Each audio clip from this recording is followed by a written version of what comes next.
தமிழ் மக்களுக்கு என் அன்பான வணக்கம்.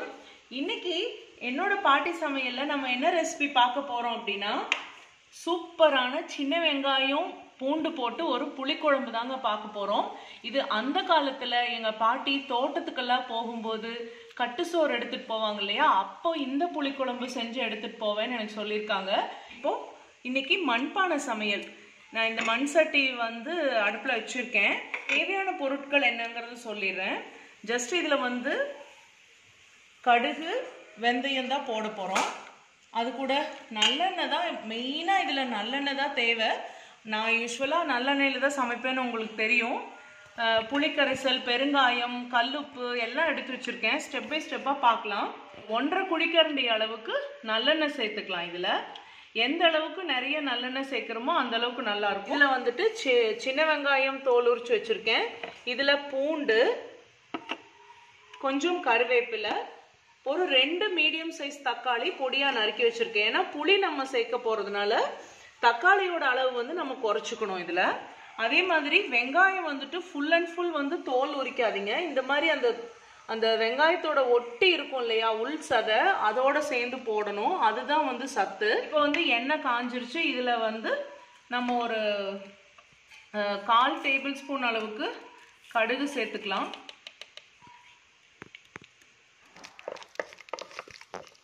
சின்ன வெங்காயம் ரொம்ப நல்லது. காலையில் வெறும் வயிற்றுல நீராகாரம் சாப்பிடும்போது சின்ன வெங்காயம் பச்சையாக சாப்பிட்றது ரொம்ப ரொம்ப நல்லது.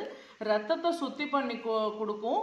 அப்புறம் இந்த மாதிரி பைல்ஸ் கம்ப்ளைண்ட் இருக்கவங்கெல்லாம் சின்ன வெங்காயம் நிறைய சேர்த்துக்கிட்டாங்கன்னா அவங்களுக்கு ரொம்ப நல்லது.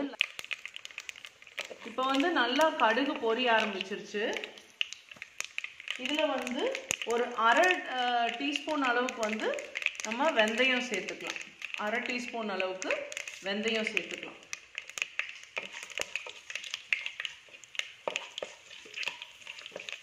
வெந்தயம் நல்லா வறுபடட்டும், இல்லைன்னா ஒரு மாதிரி கசப்பாக இருக்கும். இப்போ இது நல்லா வதங்கிருச்சு. இப்போ அடுத்ததான் நம்ம என்ன பண்ண போகிறோம்னா கருவேப்பிலை சேர்த்துக்கலாம்.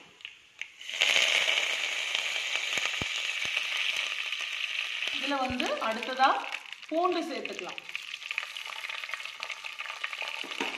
அதுலேயே வெங்காயம் சேர்த்துக்கலாம். பெருங்காயத்தூள் சேர்த்துக்கலாம்.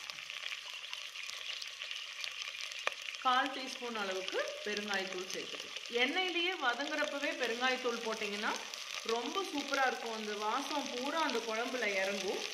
அதனால தான் இந்த எண்ணெயில் வதக்கும் போதே போடுறது.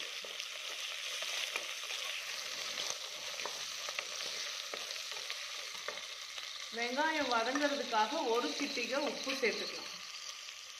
சும்மா கொஞ்சமாக உப்பு சேர்த்துக்கலாம். இப்போ பாதி அளவுக்கு வெங்காயம் வதங்கிருச்சு. இதில் நம்ம 2 தக்காளி வெட்டி வச்சிருக்கிறத சேர்த்துக்கலாம்.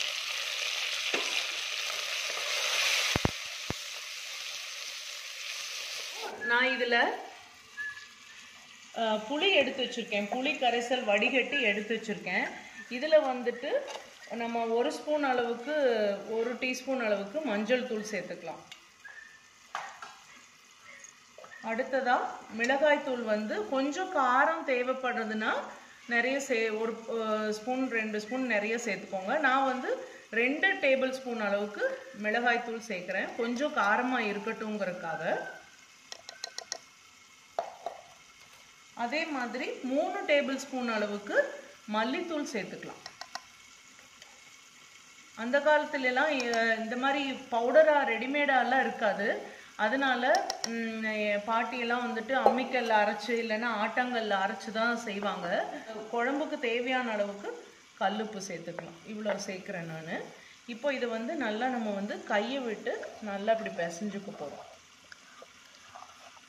எல்லாம் அம்மியில் வச்சு மிளகா, வரமல்லி, மஞ்சள் கூட அரைச்சி தான் சேர்ப்பாங்க. அந்த சாந்து எடுத்து தான் செய்வாங்க. இப்போ இதில் நம்ம தேவையான அளவுக்கு தண்ணி சேர்த்துக்கலாம். இதில் நமக்கு எவ்வளோ திக்னஸ் வேணுமோ அந்த அளவுக்கு தண்ணி சேர்த்துக்கலாம். இன்னும் கொஞ்சம் தண்ணியாட்டு தான் இருக்கணும். இதில் தக்காளி நல்லா வதங்கிடுச்சு. இதில் நம்ம இந்த புளி கரைசல் சேர்த்து வச்சுருக்கோம் இல்லையா மசாலாலாம், அதை வந்து இதில் நம்ம சேர்த்துக்கலாம்.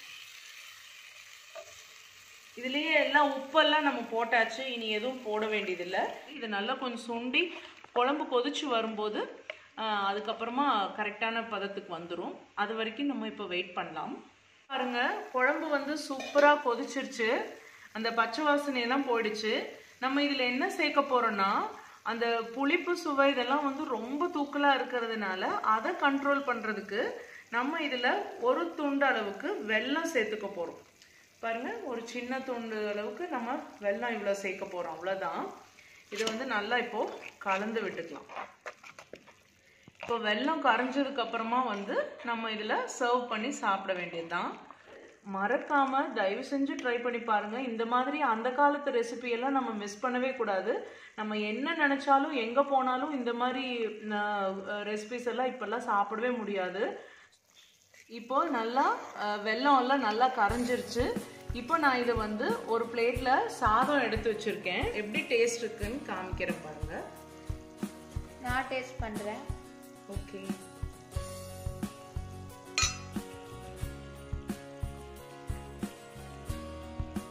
ரொம்ப சூப்பரா இருக்கு. அப்படியே என்னோட பாட்டி செஞ்சு கொடுத்த மாதிரியே இருக்கு. நீங்களும் இந்த ரெசிபி மறக்காம ட்ரை பண்ணி பாருங்க. அதுக்கு முன்னாடி இந்த வீடியோ, இந்த ரெசிபி உங்களுக்கு பிடிச்சிருந்ததுன்னா பாட்டி சமையல் சேனலுக்கு லைக் பண்ணுங்க, ஷேர் பண்ணுங்க, கமெண்ட் பண்ணுங்க, மறக்காம சப்ஸ்கிரைப் கூட பண்ணுங்க. மீண்டும் அடுத்த வீடியோவில் சந்திக்கலாம் ஃப்ரெண்ட்ஸ். அது வரைக்கும் பாய் பாய்.